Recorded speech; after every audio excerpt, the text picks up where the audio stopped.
السلام عليكم ورحمة الله وبركاته. في الفيديو ده هنتكلم عن العضد، تركيبه وأهميته وليه الأشعة عليه بتكون ضرورية جدا في حالات معينة. يلا بينا نبدأ. قبل ما نعرف مع بعض ايه هي أشعة العضد، خلينا نعرف ايه هي العظمة دي أصلا.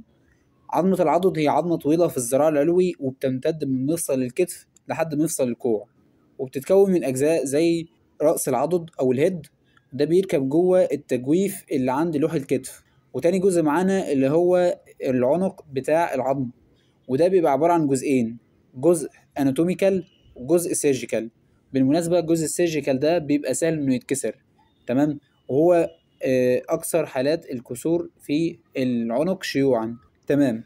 بالنسبة لي النوع الثالث او المكون الثالث اللي هو الشافت، ده بيبقى الجزء الطويل من العظمة، والجزء الاخير اللي هي الديستال اند او النهاية السفلية، ودي بتكون جزء من المفصل للمرفق.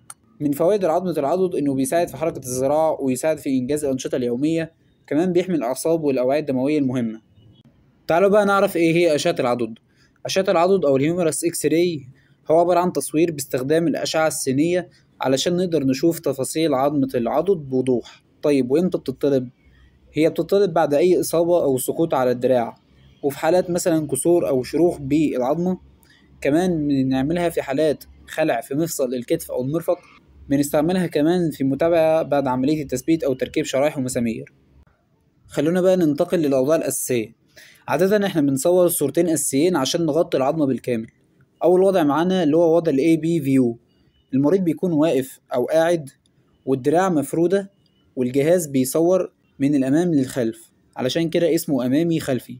الوضع التاني اللي هو lateral view، وده أنا باخد صورة جانبية للعظمة، الدراع بيتنى بحيث نجيب صورة من الجنب.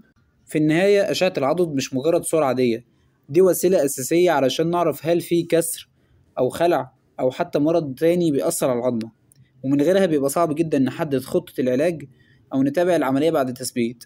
ببساطة أشعة العضد هي البوابة الأولى لفهم إصابة الدراع وتشخيصها بطريقة صحيحة. لو أنت مهتم إن أنت تعرف أكتر عن فحوصات الأشعة لباقي العظام والمفاصل، تابعنا، لأن إحنا دايما بنشرح لك الأشعة ببساطة. والسلام عليكم ورحمة الله وبركاته.